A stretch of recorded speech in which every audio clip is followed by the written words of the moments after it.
Coming to you live. We have a very special live Sunday morning live with the creators of the film Jonah. Jonah came out March the 12th, 2024. And it's been kind of funny because there were so many synchronicities. I caught the movie the exact day, like it must have been hours within the opening, kind of by accident. I was in Canada at the time, so it was pretty cool. But let's see here. Let me see if brother Ben. Let me see. Um, they got to send me a request. Let's see if they're on here. Hello, Grand Rising to everyone. We got some people coming on here. Give me 1 second. Here we go. Here's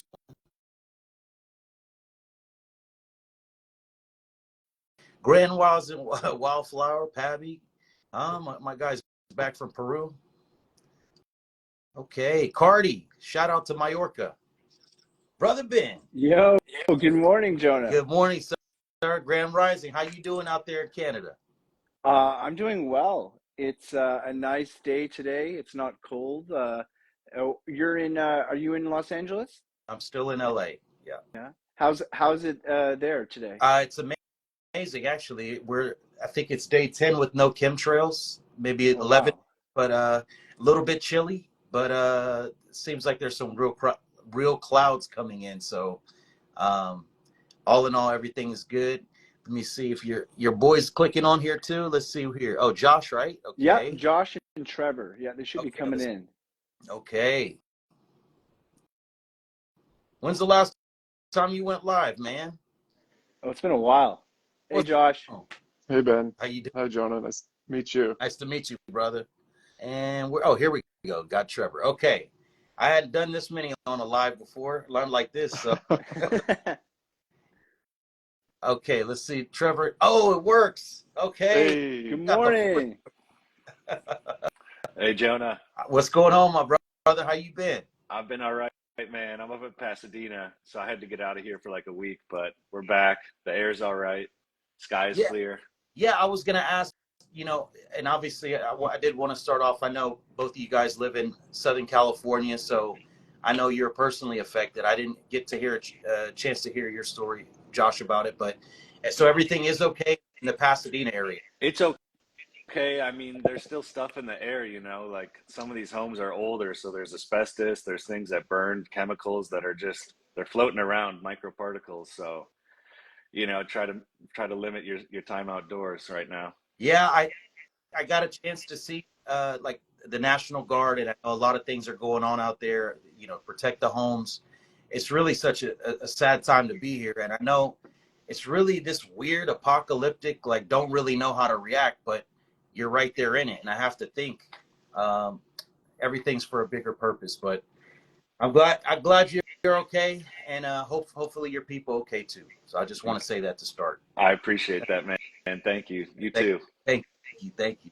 So let me just get started really quick. This movie, Jonah, I had multiple bouts of deja vu on this journey. And last March, like I was saying earlier, I was in Toronto. March the 12th, the movie came out. And at the time, I didn't think much of it. The gematria for my last name, Rogers, is 312, which is the date the movie came out. I'm like, okay, there's another synchronicity. You got the mom named Maggie, but so Margot. there's Margot. Or Margot, I'm Margot. sorry, but it's Yes, sir. a version of what my mom's real name is in real Oh wow. life. Yeah. So there was Wow. some in there where I'm like, okay, this is so super connected. And so first I gotta ask, what went into making this movie? Like, because you guys didn't know me, I didn't know you. I started on TikTok telling my story 3 years ago, and then here comes a movie about a mixed kid who gets abused by his white mother, and then has a connection with a that he gets awakened. But there's some other hidden meanings in there. But how did you guys get started on making this film? I mean, Ben's an alien nut. So Ben's I mean, he's all in on it, and he sucked me into it too. But like, we really just wanted strong characters and strong, backstories with these characters to revolve around aliens and the supernatural, and on their own personal quests for answers. I mean, I'm sure Ben can talk more about the genesis of this idea, but it really comes from strong characters interacting with this supernatural thing. Mm-hmm. Yeah, I think that I've always had a strong curiosity for aliens, and I saw this really awesome documentary called The Phenomenon, and it was by James Fox, and I sat down and I watched it, and I was like blown away, just like with the evidence and the credible stories and testimony that was in it, and it really like changed my perspective of how I thought about that subject. And then there was, you know, stuff coming out like the Tic Tac Yep. video, and like I started to like learn more about it, like the Zimbabwe incident, or all these things I just wasn't aware of, and it kind of like really shifted my perspective. And then, you know, myself, Trevor, and Josh, and we really wanted to make a feature film. Mm-hmm. And so we're like, what if we put these elements together? What if we make a mystery film? So at the heart of it, we have a mystery film, and it kind of it starts from that curiosity about the subject and about what uh, uh, is really out there. And so we wanted to make a movie that would kind of explore that curiosity through these two investigators that investigate a woman who claims that her son was abducted by aliens, and his son is named Jonah. And we, at the end of the film, you find out what really happened to Jonah, and we have a lot of symbolism in it. We have a lot of we have a strong message to the film, but at the heart of it, we really just wanted to make a film that would get people thinking. It definitely got me thinking. I mean, you know, there's the part of, you know, I talk a lot about spiritual awakening and spirituality, and it goes hand in hand. And I always say those are aliens. It's one and the same. It's just the foreign energy that kind of takes over you. So even in the opening when they had like the Reiki healer, I almost kind of felt like that there was symbolism there, in, Totally. in the sense of you can use your body or your mind or even outside sources to heal energetically.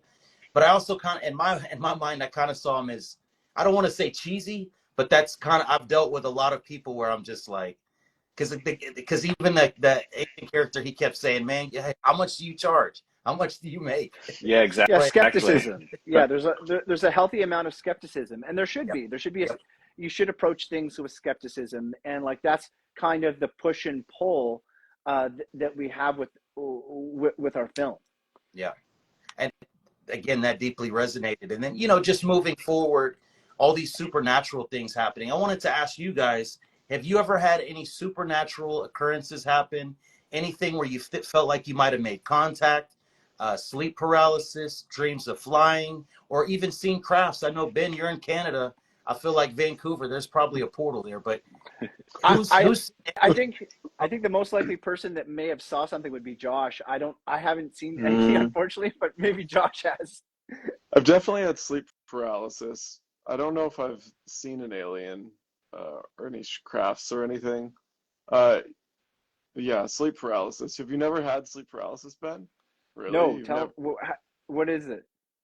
y- You like you wake up and you can't move, but your brain is fully cognizant, and there's generally a face that will be looking at you. So like when it happened to me, it's like it feels like it's holding your shoulders down, your feet down, and this face is right here. And there's a phenomenon across like the whole world that everybody sees the same face. What's it's the face? What's the face that you see? Scary male face. This is how I would describe it. it's it's really like he was saying, you open your eyes and you kind of could feel like you're in between realms, but it's like somebody's suppressing you or Mhm. holding you down, and you have no function of your motor skills. So most of the time when I was a kid, I would try to fight out of it. And then the older I got and the more I talked to people who had sleep paralysis, they would say that sleep paralysis is the gateway to astral traveling. Yeah. Like it's Yeah. just getting you prepared to get over your fears. Nothing's going to harm you because you can fly when you sleep. Josh, did you ever fly when you slept? No, I never flew, but I do remember like the when you're experiencing it, you're fully cognizant, but I remember trying to scream out and you can't physically do anything. It's just your eyes. You can kind of look around. But no, I never got to the astral plane. So it's a wild thing, Yeah. and I feel like portal here in LA. And well, I want to circle back to reptilians because that's a big topic that's been up lately. But what kind of research did you guys do for the film? As far as did you interview abductees? Did you like? Because I know it was shot in Vancouver, right, or in Canada? Yeah, Yes. yeah, we shot about let's see, I guess it's about 2 hours from Vancouver, in kind of like the rural areas of. It's called Chilliwack. It's a great mountain town, and we actually shot at a really large Airbnb that was about 14 Mm. acres, and our crew lived and worked there, so it was uh, uh, um, a very tight relationship to make the film come to life. It was very intimate. It was very like close, and it was great. Like we have to like we have so much gratitude to 136 people that either worked on the film or supported us in some way, and even in Vancouver and in LA, we had about 21 companies that also kind of rallied behind our vision to make a film come together, because it's really not easy, right? Like it's not easy to make a film independently. It takes a lot of grit, and we made it happen because of amazing people that believed in our story. And like that's like it's so exciting for us because now people can watch the film for free on Amazon Prime, and it means the world to us to that people are having discussions and connecting with the film, and talking about things that have happened in their life or experiences, and kind of created that conversation. Yeah, that the way that all came together, and just it this is why I believe in channeling, and the future has already happened. Because when the movie came out in March, and I know that there's been a lot of world events, things happening, but the fact that Jonah has that line that says 2025, like it just, you couldn't, for what's happening right now, and whatever we could call it, an apocalypse or a resetting of the matrix.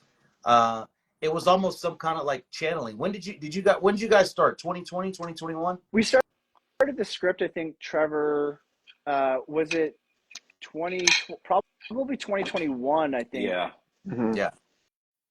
And then we shot in. It takes a long time to put all the elements together. Like Josh is our producer extraordinaire, who was the mastermind in putting all the pieces together, and we all worked together as a team with our producing team. We had multiple producers and an amazing cast, and it takes a lot to line it all up. But I mean, thinking about like just to quickly circle back about things that have real life incidents that have influenced the film. Like we reference Roswell in our film. Like that's a big incident that inspires the film. Like in the I think it was in the 40s. The Pentagon says we have a flying saucer, and then the next day they say, "Oh, it was a weather balloon. It's all good," and they're holding up tinfoil. And then they took the wreckage and they flew it in two planes. I don't know if it was a weather balloon, why you would fly the wreckage in two planes, but that's what they did. So like, there's certain incidences that we've put into the film, and at the end of it, we just wanted to entertain and make something that would engage people. And we're a different film, right? We're not your typical alien abduction movie, because I think there's like that preconceived notion when you say alien abduction, there's big explosions, the roof's flying off. Like, we weren't that type of film. We were like we're a puzzle film. We're a mystery film. That's it. Definitely provoked my thoughts in that aspect. But I always say this, and I'm going to ask you guys this because I've been on this journey a long time, and even with the Roswell, I got a chance to visit Roswell. I have said since the beginning that we are the aliens. Yeah. Just a primitive form of the aliens, because Mm-hmm. each person is made of stardust, which is not even of this planet. So Do you feel like that that's a reasonable, like that we jumped in an avatar and that we could actually, our soul origin could be from somewhere else? I 100% think Yeah. that for sure. Yeah. Josh? Yeah, I would say, like, it's kind of wild just to think that we're the only cognizant species on this planet. Like, how is the divergence so intense, right? Yeah. The way I say, always used to describe it is that humans are the only species on this planet that has to wear clothes to adjust to the weather. True.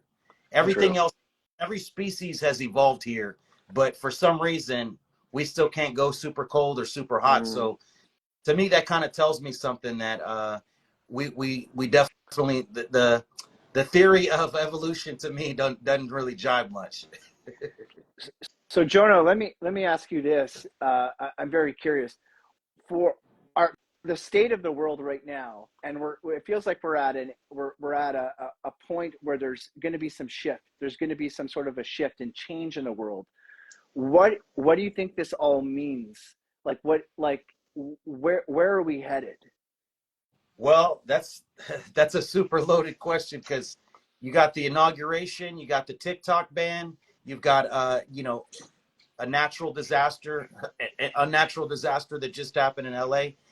Where this is all headed is the Great Awakening. Like we didn't choose to come to Earth to come on a vacation. We chose to come and fix something. But how we fix something, this is why when I describe things like star seeds, star people, or star beings, we are basically like moderators in the game, that we come down and we correct the game energetically.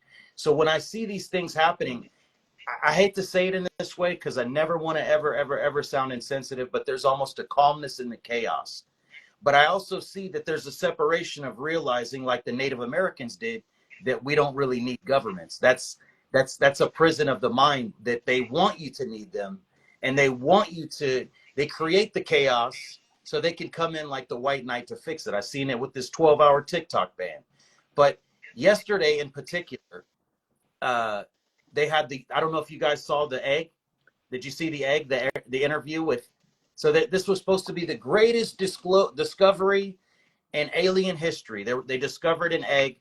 This guy was like a Black Hawk fighter pilot, and he gave his interview and he was very emotional. It felt very authentic in the sense of, he said that this being, it was an egg that they recovered, and that he felt it almost like an angelic energy that was guiding him and took over his avatar. It was like a consciousness. There was no little green men, which I still don't think there's little green men. It was always future versions of ourselves. But it was the let's just say this, the video was a little underwhelming. Okay. And so I think all these steps keep happening because now, and I'm just gonna say the names, man. I didn't want to go in here, but I'm gonna go here. Lou Elizondo, Yeah. Steve Greer, Jeremy Corbell, all of these people who are privy to information that think they're giving you this world breaking news. I'm on the end. It's bullshit. I'm sorry. I've had enough of listening to those timelines. If you work for the CIA or even Sean Ryan, like I'm not going to go in on these guys, Right. but all this little soft disclosure that's happening, if you are not here for people and the citizens of the world, they're always capped in what they can say. Oh, I can't talk about that. And that's the part that bothers me about these disclosures. But ultimately, the last thing I'll say is, they said that a mothership is heading to Earth, that this is going to be released by NASA, and they're going right now. They're in talks with the Vatican and all these religious organizations to make it very, very comfortable to talk about aliens and the disclosure happening, and that there's a mothership on the way to Earth in the next 2 years. Okay, cool. Let me give you my take on that. It's awesome.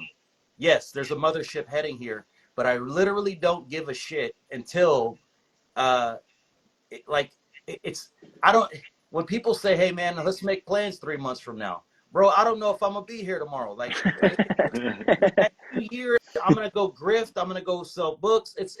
I don't mind. There's nothing wrong with making a living, but it feels a little grifty. Right. If you ask, what do you it feels guys? Like they're like I know what you mean, because like every time I tune into something, right? You're like, oh, this is going to be it, right? Like they're going to have some bombshell. It's usually like it's just a carrot. It's just like, it's about the next thing. I remember I watched some of these, it's very hot on Netflix where you see these like investigation shows about aliens and like their docuseries. And I watch them and I like them. But then after I'm kind of like, what did I learn here? Like it was a bunch of like you said, soft disclosure. I never heard that term before, soft disclosure, but like it's very true, right?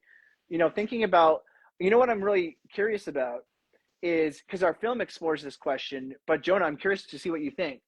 This mothership, right? I saw that article too, where they said that they've coordinated what looks like possibly a mothership coming towards Earth.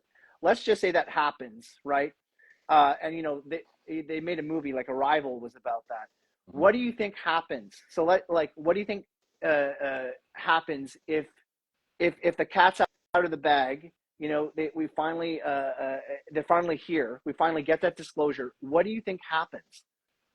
I think that, from the people I've talked to, the people I've interviewed, and just general downloads, is that the Earth is separating itself, and that mothership coming. This goes back to interviews in the 1960s, by the way. That is that it was 6 miles long. This is from a retired U.S.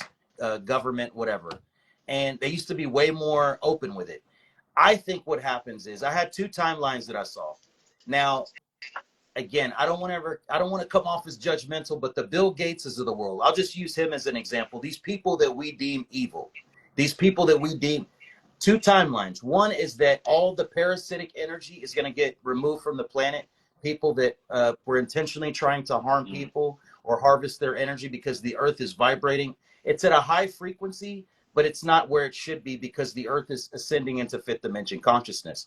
So one of two things: either the bad guys are going to get taken away and we're going to stay here and rule over and usher in a new era for love, peace, and harmony for everyone, or we're going to jump on the ship, because like Interstellar, we were never meant to just stay on Earth. This was supposed to be the shift.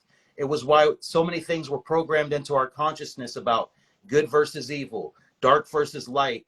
And they needed to tell us, because now we have the ability to manifest, even if, that's why I used this example the other day, even if people don't believe in star seeds, if you create something in your mind enough, you can create anything to be a reality.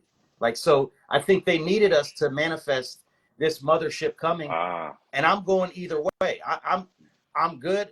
If it's my calling to go to New Earth, we have these the Galactic Federation of Light. I'm not sure. Are you guys familiar with that? So the Galactic Federation of Light is the council that supposedly sits over the Earth. This goes back to the early 1900s or mid 1900s. After World War II, the atomic bomb hits, and they had to intervene because they saw that humans could potentially destroy this planet. And Earth is like the showroom or the showcase for the entire cosmos, the entire galaxy. So this is why even them faking nuclear things is why these drones started showing up. Right. So what is your thought? What do you think about the drones? And have you guys seen the New Jersey ones, right? Is that what you're talking about? Yeah. They're all over. Huh? Oh, I said they're all over now, aren't they? Everywhere. It's not there are thousands of them all over the world. China, New Jersey, Southern California. You have two things: orbs, which look like a Merkaba or something, and then you have what they say are drones. But I'm convinced these are billionaires or trillionaires from the future that are like, hey, let's go keep Earth. Let's go back in time a little bit and take the ship. Yeah, I mean, like wasn't the Phoenix Lights? I can't remember one was that the midnight. Was it in the 90s? I think it might have been in the 90s. But like it was a mass thing where people looked up and they saw like a football. I think it was like, I don't know how big it was. Very large, like a size of a football field, where everyone's seeing the Phoenix Lights and like how it slowly moved over Phoenix, like it kind of like glazed over. With these drones, man, I don't know. Like, it's crazy because I guess what, like you're saying, Jonah, I think the official response from the government was, it's all under control. or like they didn't Yeah. really give an answer. It was like there was no answer. It's like, Yep. oh, we know what's going on there. By the way, TikTok ban. You know what I mean? It feels like there's there's something there. I don't know what's there. I've never seen anything. But like Josh or Trevor, do you guys know people in New Jersey that have seen anything or with Not these new drones? personally, not Mm. personally, but it's shocking to see the suppression of information about it. Like it's, I mean, they're just off the coast. It's insane that we can't get this information around. The people that are gatekeeping it, it's just very scary. Well, did you see on TikTok, like one of the housewives, like Real Housewives, whatever, she was going off about them. Really? Had to call them Dior bags and was doing a whole Dior bag TikTok conversations with all these people because anything she said was being suppressed if she used the word drone. It's like, well, What? mm-hmm. Yeah. I think it was Bethany Frankel. Yeah, it was Bethany and Frankel. I have about 15 videos of drones from New Jersey. I know somebody personally who lives in New Jersey, Tracy, and so I see them all the time, and I see what they're doing. Like she has them landing by her house. She went to the police station. She called the FBI. She went to multiple police departments, and they're like, "We can't do anything." I'm like, "Get the fuck out!" Like, it's, and I'm laughing because they do suppress information from us, and I truly believe one of two things. One is they don't know what's going on. They don't really have a clue. They know we're not in harm's way, but they don't want to like really cause this fear or panic. Or number two is they're just testing out things and it could be a combination of things, but they could be testing out things, new things. But I don't believe it's China. These where they keep trying to sell us that China and all these countries and Russia are our enemy. They all work together. Like I'm not like get off that timeline for me, but getting back to the drones, I've seen things in the sky around the world the last 3 years that I couldn't explain. And I don't see any reports in the news. And it doesn't seem like many people care. So it's kind of like they've already been here. This is going Yeah. I think people care. I think that there's such an army of suppression that it's not allowed to be talked about even throughout the internet, which should be free for everybody to interact with. It's suppressed at every part. It makes you wonder. I'll say that. And then even telling people he's just mentioned Stephen Greer. It's like, okay, if you have information, like what is the purpose of a whistleblower? That's really my like you can't talk about everything because you have NDAs, but I can tell you a little bit like that doesn't even jive with me. Like right. The way they're controlling the narrative is Jonah, do you know much about Bob Lazar and his story? I do. I really Joe Rogan mentioned him before. I know he was on Joe Rogan, yes. But Bob Lazar was saying it all, like how religion was created so we wouldn't kill ourselves, that we were considered containers to higher dimensional beings. Yeah, I know very much anti-gravity. That was another thing that blew my mind was watching Jeremy Corbell's documentary about Bob Lazar, and I was just like shocked, like that they were trying to reverse engineer these anti-gravitational drone, whatever you want to call them, drones, crafts, ships, and it like if you would have talked about it, let's just say 10 years ago, you would have had that kind of taboo, right? Like people there, there's a taboo to it, but like now it's really starting to shift where people are like, mainstream people, like some of the names that you mentioned, those are very credible names, like the fighter pilots that were in the Navy that had served for 30 years that went and chased these drones and literally had first hand experience with them. What do you think? So like if we think back to Roswell, and let's just and what Bob Lazar was saying that they were doing, that they were researching these crafts. What do you think what do you think? Why do you think they're not telling us? Like, what is it? Is it just control? Do they just want control over everything? Do they want to suppress us? They don't want us knowing that there's this amazing technology where everyone could benefit from it. For me, it's a combination of things. I believe that there are very uh, dark men in power, and I believe that we are a combination of different alien species. And I believe if the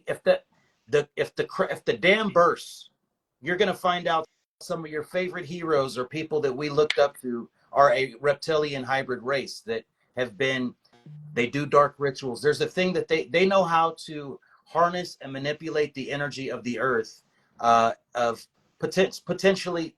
I don't want to get too far deep into it, but sacrificing. There's a way that they feed off of something called loosh energy, which is your fears, your anger, your negativity. So that cat will be let out of the bag. But the other thing is they're going to break the news that we're in the simulation. Like if like that this is a simulated reality, that we created this program. And so what I see now happening is they're going to make everybody rich. You're going to see the greatest wealth transfer in history. And so you're going to love Trump. You're going to think he is the Messiah. He is the savior. Crypto, everybody's getting rich in the last few days or whatever's to come. And so you're going to forget about, why you're here. It's just another way to force feed you, especially for the people who've been broke and struggling. Now, all of a sudden you got money, you get to ride all the rides on earth. It's there. The Matrix is trying its hardest to not have to come clean on the nature of our reality. That's really what it's about. And it was so like, your awakening and your spirituality experience. Could you, just so people know it, and I know your story. I saw it in a reel. You broke your arm in. Wow. So you broke the arm, and I just some people may have not have heard your story, but can you tell us your story a little bit? Yeah, the quick version is I've had multiple awakenings where I've had near death experiences, and the near death experience isn't necessarily where you redline or you flatline, I should say, and you die on the operating table. You could drink too much at a party. You could take too many pills. Something happens where you survive something where you're like, okay, that wasn't as scary as I thought, but I'm really toeing the line. So 2018, I broke my arm at Oktoberfest on the stage in front of 500 people. I got 2 bone infections. My arm was the size of my leg for 6 months. So I had to go to the hospital. They cut me open and had to cut out 4 inches of bone. During that time period, something happened where it was like my surgery lasted 6 hours longer than it was supposed to. And I remember my soul leaving my body. So I didn't necessarily physically die, but I know something happened because when I came back to, there was a knot on the back of my head. Like for 3 weeks, it felt like somebody hit me with a baseball bat, and I'm like, how did that happen with an arm surgery? And so ever since then, it was tapped into like multiple realms where I could feel it and sense people around me. I could communicate with telepathy. Obviously, the repeating numbers 111, 222, seeing angel numbers, the heavy deja vu, and then it's like this force or something guiding me that I don't know, that I'm not, that I don't honestly, I don't feel like I'm in control, but something guides me or pushes me to share knowledge and information, and things come to me that I don't even know where they come. I don't even with the social media thing, I never think about what video I'm going to make. I go to sleep at night. Something comes to me in my dream and says, you need to address this, or you need to talk. It's just like, I don't even know if I'm here right now, to be honest with you. A lot of times I think that I'm in this alternate reality of people who got punished that weren't all the way bad, but And I think that's what resonates with, the style of videos you make is like when I watch them, what's refreshing about tuning into you and your page and your and the art that you put out there is that you're calm. Like everyone's on a different frequency of this or that, and but when I watch your stuff, you're calm. Like it's kind of refreshing. It's not chaotic. It's like this. It's almost like it's a constant. You have that constant same energy where it feels it feels different than other people's stuff Mm-hmm. when you watch it, right? I have that connection to it. Let me say, this has been a gradual thing. Like, there was one point where I was followed by the Department of Homeland Security. This is before social media.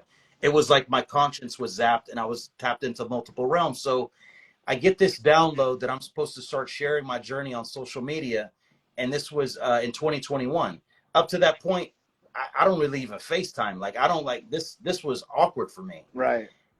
This dark night of the soul, I'm getting the crap kicked out of me. When I first would go on, I would be like crying, man, why won't y'all wake up? They don't understand me. Like, it was just Yeah. so frustrating. And I had to learn. I've been on this, getting to travel as a part of this journey, and like going to Buddhist countries. Like, I had to learn things like meditation. That was never a part of my life. I had to learn even the Bible. I have a biblical name. I barely bought my first Bible last year. Like, I was doing things like a Bible character or Matrix character without knowing it. And the grounding came in because I know how to manage the energies, because Uh-huh. people in general probably try to trigger all of y'all. You have people, it could be your wife, it could be your girlfriend, it could be whoever it is, where you know people are trying to get under your skin. So when you see it, you know how to react before, because I don't want to give you what you're seeking from me, which is my negative energy. Mm. That's how I really learned to Mm. balance it. Just it's like, how can I turn this into a positive, basically? Yeah, that's I think it's interesting. sorry, Go go ahead, ahead. Ben. Yeah. No, sure, go ahead. Because you mentioned that the parasitic energies out there, but then when you mentioned being comprised of different types of species, different types of alien species, and having one that might be more parasitically dominant, or one that is more calm and understanding of this energy that's trying to be zapped from you, I just find that very fascinating, and I'd love to hear you talk more about that. When I see you three guys, and when we're just interacting, y'all have very calming, grounding energy, right? But I'll say this: and being in Los Angeles is a vortex or a portal of energy. And so I talk about things like the reptilian species. I quit calling things really positive and negative or good and bad. It's just less evolved. So, like somebody, for example, who drinks a pot of coffee and eats 3 pounds of bacon for breakfast and smokes 2 packs of cigarettes before noon, that's a less evolved species. And so those are the kind of, like, typically the reptilian species. Like, I didn't even know what a reptilian was. A lot of people talk about David Icke. Okay. I didn't even know what a reptilian was until a guy came into my CBD store 3.5 years ago, and he started talking about, I said, I'm an alien. And he starts talking about reptilian. And I'm like, reptilian? But now I see, in going on this journey, you'll meet people with characteristics of people who generally try to use you. Um, that narcissist program is very, very heavy in the Matrix, where Mm-hmm. you, especially the narcissist gaslighter, where they make you feel crazy. Mm. There's something to deal with that particular one, where, again, it's just a loose energy. If every time you get mad, they get a hit of your Mm. energy. Every time you get sad, they feel your tears. Like, it's Yeah. something they feed off of you, and it's just, this is a game of energy. And I know, and just 2 weeks ago, somebody sent me a document where they found tunnels under the city of Los Angeles that go back 5,000 years with an ancient civilization of draconian reptilians that they live underground. And this is all goes in alignment with things and people I've interviewed along the way. So I know it exists, but it's just, we need them to stop feeding off our energy and be positive. I don't know anything about reptilians, so like this is great. Josh, I know you know a little bit about them. Can you, someone like me who really doesn't know anything about it, can you give me like a general broad sense of it? You want a broad sense of Yeah, reptilians? yeah. Like I don't, The, I've never, I don't know a lot about it. that's wild. So I think the general belief right now is that they're kind of a species that exists here, and they're a bit more nefarious. Um, and then there's a belief that a lot of people in power are morphed. They're these reptilian creatures, and they've morphed into people that present as some leaders in the world and these powerful people, and they are nefarious. And I'm not really sure what their motivation is. Maybe Jonah, you might have a better idea of that. Absolutely. I believe Mhm. that we're all from different times, different dimensions, different planes. And a lot of us could be hybrid reptilian. A lot of us Mm. could be here to atone for our ancestors' sins. And so at some point, where we come from is nothing but love. All of y'all, all three. Mm. We come from where it's manifesting in real time. There's no test. We came here because Earth is the lowest density and the hardest test. So they added a level of difficulty to the game. Like whoever created, I always say this, the narcissist program, whoever created mosquitoes and flying roaches, it's like an evil genius. But they wanted to create a level of difficulty where you had to overcome even more because people were ascending. You could look back at the Mayans who were eating mushrooms 2,000 years ago, building pyramids. Their entire civilization disappeared and there was no trace of them. Like, I just look at these things as we all came here to play the game of life, and the goal was always to come together as one. But the tough reptilians or the Dracos, I could say some names, but it would be easier to describe them. But basically, people don't mean much to them. It's all about money. I always use Smithers from The Right. Simpsons. Yeah. Right. Yeah. So people are just pawns in their game, and it's all energy. And the more they accumulate, Scrooge McDuck could be somebody like in between. He's not all the way bad, but he's greedy. Yeah. He's a good. Scrooge was the one who that dove into the gold coins, right? That was I remember watching that cartoon. The cartoon. I was like, holy crap! If you see the poster, here's one for you. If you see the poster of DuckTales, you'll see the Illuminati. There's symbolism and everything. Oh, here's what I wanted to ask you guys. Okay, so I never knew before my awakening that they used music and control to basically control the minds. You can tune people into certain sound frequencies, okay? Yes. So I didn't know this, but I also didn't know that the CIA or governments would create a band, like they call them industry plants, where they would basically create a superstar. We're going to give you all the money. You get the voice lessons. We're going to create you. But basically, you have an agenda for us. So I find this out like 3 years ago. What I didn't know is they do the same thing in the movie industry. Yeah. That Freemasons or these occultist societies and the CIA create movies and film that are basically meant to steer the collective conscience a certain way. Are you guys familiar with that, or do you know, like this army base that somebody bought, a filmmaker? You know what I'm talking about? I roughly, yes. And I'm not a great historian in that stuff, but I do believe that if you can orchestrate pop culture, and if there's 160 million TikTok users of Gen Z and people 20 and younger, so if you're infiltrating them through music, through movies, through art, yeah, of course that they're incentivized to put an agenda through that, and they're incentivized to grow it from the start. So it would make complete sense to me that there's people that start as a seed within music, within movies, that have an agenda, that are hardwired to present that agenda as a messenger for whatever nefarious reasons there are. I should be a better historian on the clues and what's already been identified, and I'm not, because sometimes that's hard for me to get down those rabbit holes and that negativity, because I just want to spread love with my short time here. But I do 100% believe that would be something that would be advantageous to them to do. Ben, do you know? Or Josh, do you know I don't know too much about it, but I did remember hearing something shocking on Rogan, which was there was journalists that were working with the CIA to control stories.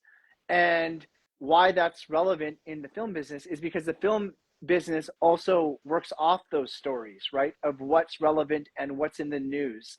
So I was kind of like shocked a little bit when I learned about that they are, direct plants in those sort of things. But like, again, like it's crazy. It's, 10, there's a taboo, like, 10 years ago, 20 years ago, people were like, that's not true. And then it's like, oh, well, here's an article, or here's the evidence, or like, here's a credible source. And you're like, whoa.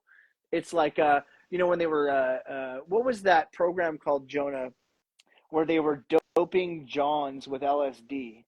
I forget the name of it. I remember that I know a whole lot about LSD, or at least the origins and what it was originally used for, but the Yeah. mind and MK Ultra. MK. Sorry, that was Mhm. it. MK Ultra. Yeah, Yeah.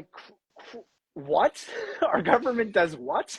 Well, when people figured out about Stranger Things, Stranger Things was based on a true story about kids that had gifts, and they were in Montauk, right, in New York, and they opened a portal and with the base, like they've been studying the human mind, but and also controlling the narratives of it forever. I'm convinced. You see all these times when there's a mass shooter, this guy's normal, he's never colored outside of the lines, nothing's ever happened, and then something, a switch flips.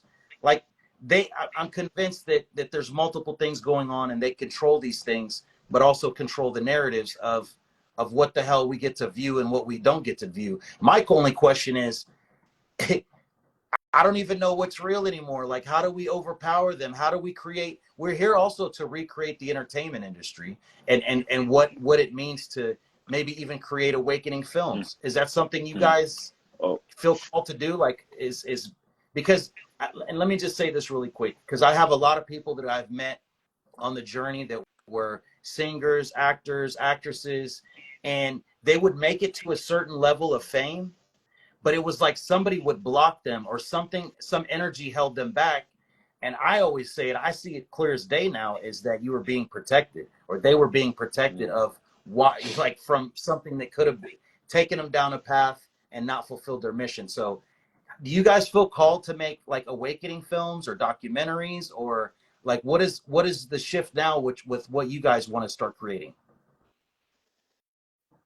I mean, yeah, we would love to. I think that I like your frame of mind saying that they're protected when they hit that wall. I do like thinking of it that way. I think a challenge for us is that filmmaking and representation and distribution has become so expensive. There's barriers to that. You know, we were able to make Jonah with our own savings and with our own, you know, asking for favors.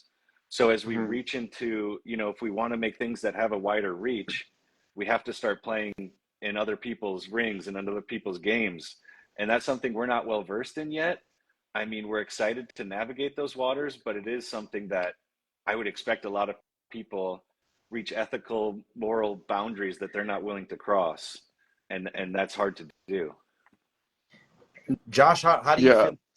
yeah, I agree. It's definitely, I mean, even just talking about content and being repressed, it's like there's motivation for people that want to, people are going to be motivated to put their money behind anything, and filmmaking is generally expensive. Um, so unless it's full on investors, which again, that's a motivation to make money, um, like people put their money behind what they want to see exist in the world, whether that's someone with very altruistic intentions or someone with nefarious. You just really don't. It's kind of navigating the whole money aspect of it for us. It's like Mm-hmm. we have to make a living. People want to make money off of film. They want to make money off of everything. I think that's what we're kind of seeing with just everything.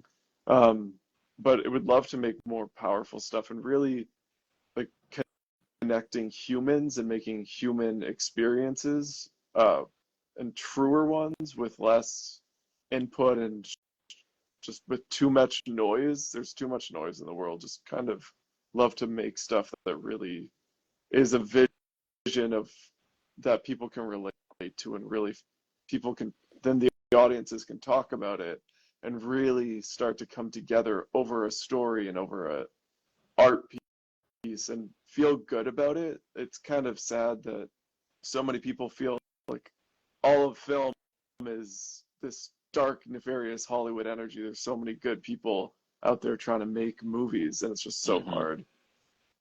That's the one thing that was really shocking to me, is like when you look at reality TV, it's drama based. Mm-hmm. There's no positive shows.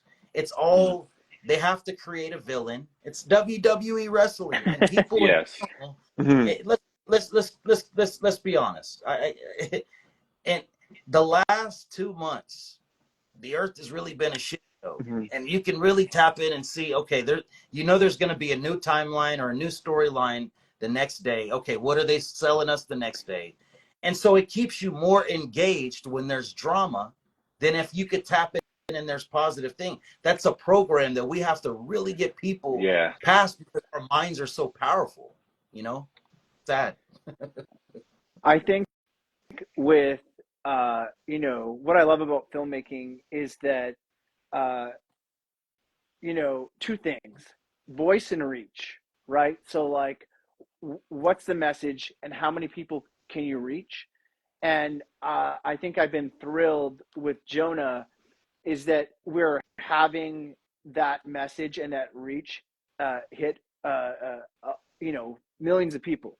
And I think that's always the goal, is right, you want people to, yes, it's a movie, it's an experience, it's entertainment, but also like, one of my favorite things to do, you know, in my teenage years was to go to the movies, right? And what was fun about it was you would go with your friends, and then after you would go out, you know, to McDonald's or wherever, and you're eating and you're sharing with someone about what you thought about the film, what resonated with you, and what you liked and what you didn't like.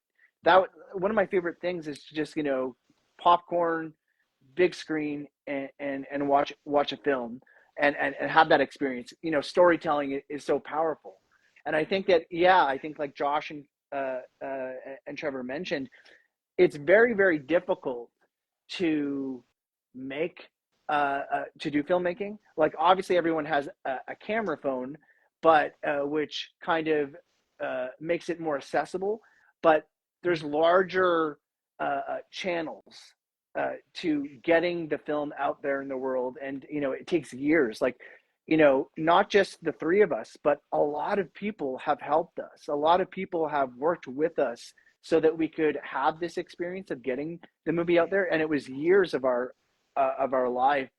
You know, first you got to write the script, then you got to make it, then you got to get it distributed, and then you got to get people to watch it.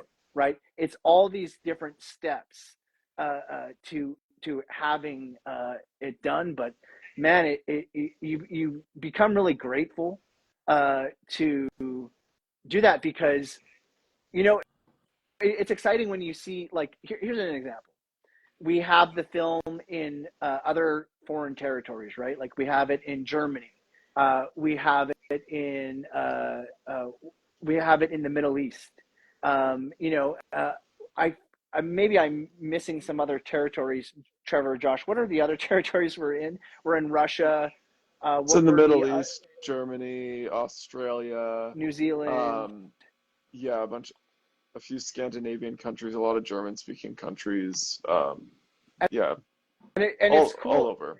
It's cool to see. Like, I'll send Trevor, Josh, like we saw the German trailer for Jonah, and it's in German, and it's just exciting to like see it evolve. Like, I don't know if evolve's the right word, but to reach other cultures and other people, because that's the thing. Like, the whole message of the film is that people need to work together, right? Like, we made a sci-fi thriller alien abduction mystery film, right?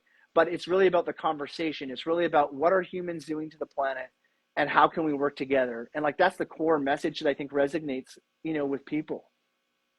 That's the name of the game. I love that it's that you can watch the trailer in in other countries. If somebody came with a bag of money tomorrow and said, "Go create Jonah 2," how long? What does that process look like? If they say, we need you guys cranking out films, like what is how I mean, because you said the steps that it took, but how long? What does that process look like? Trevor, what do you think? If we had a bag of money and uh, we'd have to write a script, and we would have to decide if we want to continue this story or if we want to evolve it into something bigger. And I think that if we had a bag of money, we would evolve it, because, you know, when we watch this film back, or when we think about it, there's so many things we would have done differently, even though we're so proud of it and we love it. um, I would expand it, and you know, talks with you and things that we've discussed. I would do more research. I would interact with more people, and we would write a beautiful script that expands our ideas into other ways, into other conversations.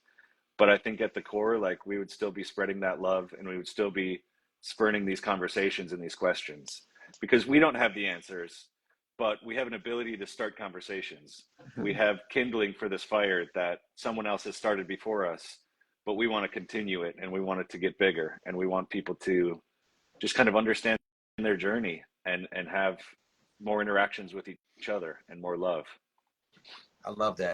I love that. That's really, you know, the energy that goes behind things. You know, I know obviously you guys used your own savings last time, but you could feel the energy in the film, and that it the film reached and the message got to the people that it was supposed to.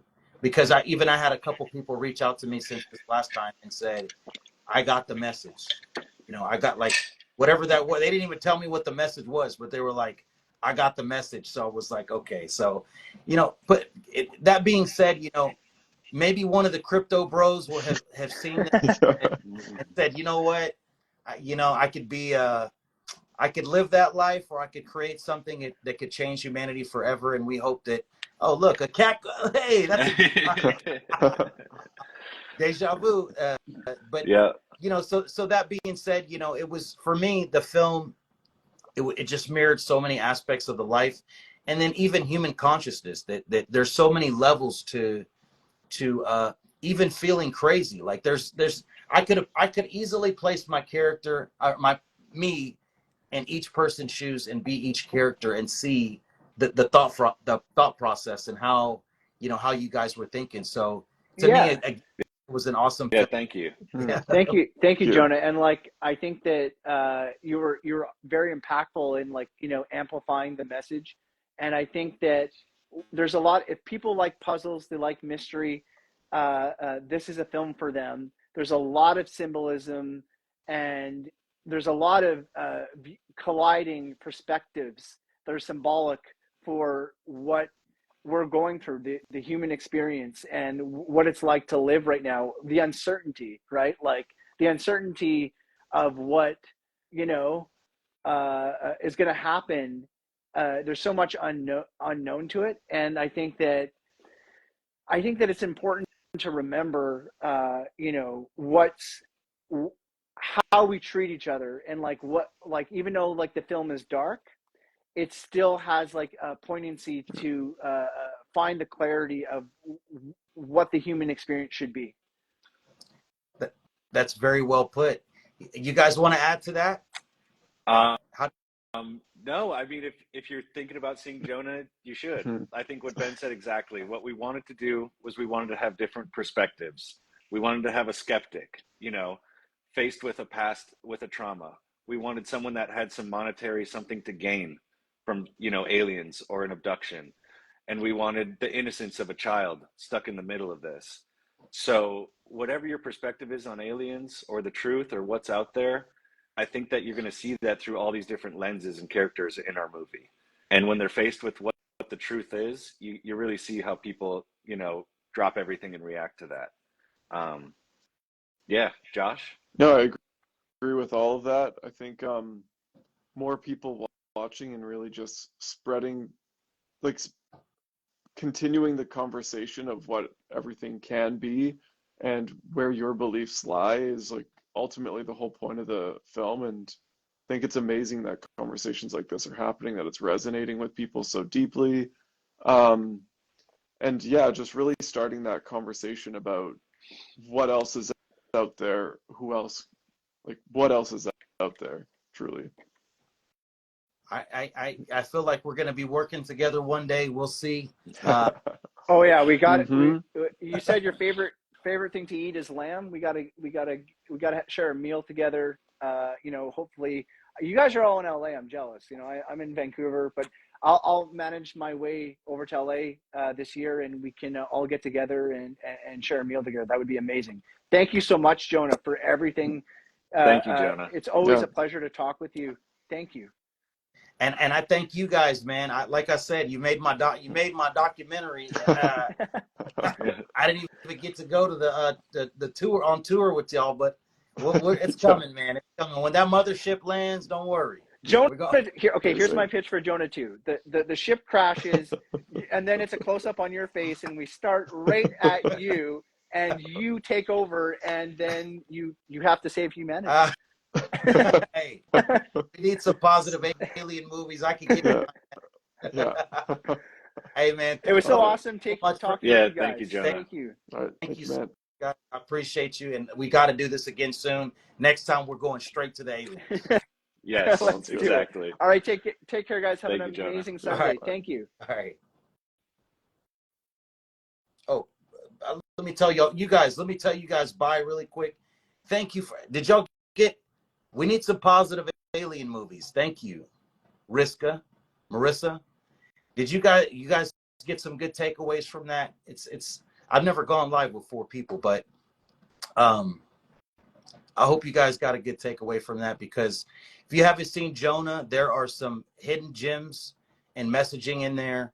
Like I said, I felt so connected to the movie. I could go on, but just wanted to share.